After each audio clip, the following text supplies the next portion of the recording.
অধ্যায়তে আসি। দ্বিতীয় অধ্যায়ের নাম হচ্ছে গুণগত রসায়ন। এই অধ্যায়তে মিনিমাম 2টা সিকিউ আসবে। 2টা সিকিউ এখান থেকে তুমি পাবাই, মাস্ট। এবং কী কী আসতে পারে?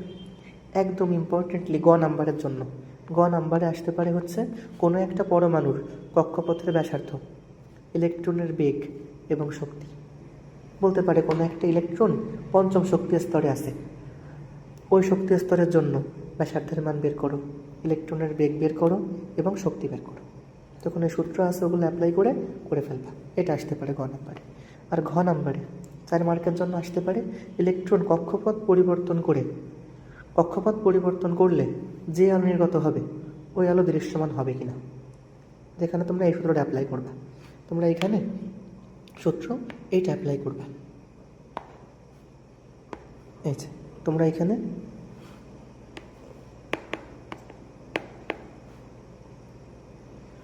তোমরা এখানে সূত্র এটা অ্যাপ্লাই করবা। এই যে রিডবার্গ সমীকরণ 1/λ = RAs × 1/n1 square minus 1/n2 square into z²।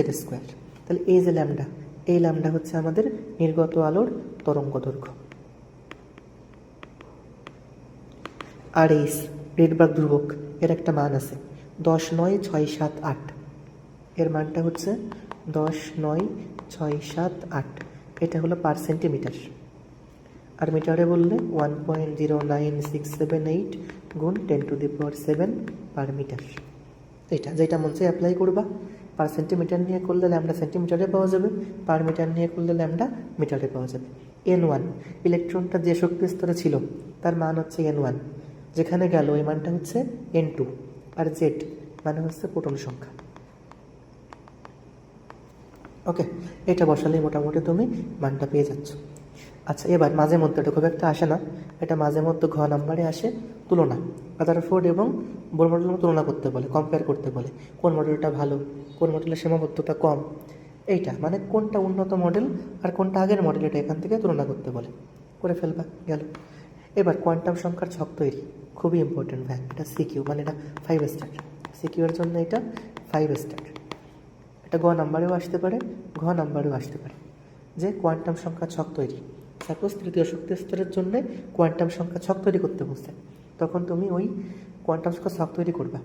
এবং এই ছকে কিন্তু মোট 6টা বিষয় উল্লেখ করতে হয়: প্রধান কোয়ান্টাম সংখ্যা, সহকারী কোয়ান্টাম সংখ্যা, চৌম্বক কোয়ান্টাম সংখ্যা, পাশাপাশি অরবিটাল সংখ্যা আর ইলেকট্রন সংখ্যা। এই 6টা দিয়ে তৈরি হয় কোয়ান্টাম সংখ্যার ছক। এবং এই কোয়ান্টাম সংখ্যার ছকের সাহায্যে ইলেকট্রন সংখ্যা বের করতে বলে, যা অলরেডি একটু করে ফেলছো। আর বের করতে বলতে পারে অরবিটাল সংখ্যা। তাহলে কোয়ান্টাম সংখ্যার ছক তৈরি করতে বলতে পারে, ইলেকট্রন সংখ্যা চাইতে পারে, আর সেখান থেকে চাইতে পারে অরবিটাল সংখ্যা। এরপরে আসতে পারে হচ্ছে হুন্ডের নীতি, পলির বর্জন নীতি আর আহ্বায়ক নীতির ব্যতিক্রম। মানে হুন্ডের নীতি আসবে, পলির বর্জন নীতি আসবে, আর পাশাপাশি এর বাইরেতে বলতে পারে আহ্বায়ক নীতির ব্যতিক্রম। দুটো ব্যতিক্রম আছে, ওই যে ক্রোমিয়াম 24 আর কপার 29। এরা ব্যতিক্রম কেন, অর্থাৎ এদের ইলেকট্রন বিন্যাসটা ব্যতিক্রম কেন, এটা কিন্তু নাম্বার 2 মার্কের জন্য আসতে পারে। আর হুন্ডের নীতি, পলের বর্জন নীতি নিয়ে নাম্বারে কোশ্চেন আসতে পারে। এবার 6 নাম্বারটা, এটা খুবই ইম্পর্ট্যান্ট, আয়ন শনাক্তকরণ। 6টা আয়ন পড়লেই হচ্ছে: ferrous, ferric, copper, ammonia, chloride, sulphate. এই 6টা আয়নের জন্য যে বিক্রিয়াগুলো আছে এটা একবার যোগ বলে যাবে। এটা গেলে হচ্ছে তোমার প্রথম সেটের জন্য এগুলো পড়লে হচ্ছে। সেকেন্ড সেট, তার জন্য পড়বে হচ্ছে এটা: দ্রাব্যতা গুণফল কেএসপি, আয়নিক গুণফল কেআইপি। এগুলো বের করা শিখবা। কী করে বের করতে হয় এটা এখান থেকে দেখবা। পদক্ষেপ পড়বে কিনা এটা কিন্তু পাবো আমরা কেএসপি কেআইপির মান থেকে। যদি এমন হয় যে কোনো একটা যৌগের জন্যে তুমি কেএসপির মান বেশি পাইছো, কেআইপির মান কম পাইছো, ওখানে পদক্ষেপ পড়বে না। আর কেআইপির মান বেশি হলে, কেএসপির মান কম হলে ওখানে পদক্ষেপ পড়বে। তার মানে পদক্ষেপ বের করতে বললে এখানে আমরা ওই যৌগের জন্য কেএসপি এবং কেআইপি বের করব। যদি কেএসপি এবং কেআইপি এদের মান, মানে কেআইপি বেশি হলে পদক্ষেপ পড়বে, কেআইপির মান কম হলে পদক্ষেপ পড়বে না। এবার 8 নম্বরে আসতে পারে দ্রবণের তাপমাত্রা হ্রাস করলে কত গ্রাম দ্রব্য কেলাসিত হবে, অর্থাৎ কত গ্রাম দ্রব্য জমে যাবে, এমন টাইপের অঙ্ক আসতে পারে। তারপরে আছে সময়ায়ন প্রভাব। ওই যে 0.1 মোলার AgCl এর মধ্যে 0.5 NaCl যোগ করলে দ্রাব্যতার কীরূপ পরিবর্তন হবে, এমন টাইপের কোশ্চেন দিয়ে বসতে পারে, এগুলো পারতে হবে। আর এটা 2 নম্বরের জন্য আসে, খর জন্য, যে গ্লোবাল লবণ, এর সংকেত মনে আছে? এর সংকেত হলো সোডিয়াম সালফেট, তার সঙ্গে 10 অণু পানি। এটা হচ্ছে গ্লোবাল লবণের সংকেত।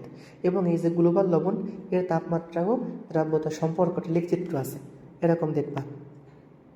এই যেরকম করে করে উঠছে, পরে আবার এমন করে নেমে গেছে, এরকম লিখতে আছে একটা, এই লেখটা দেখবা খ নাম্বারের জন্য।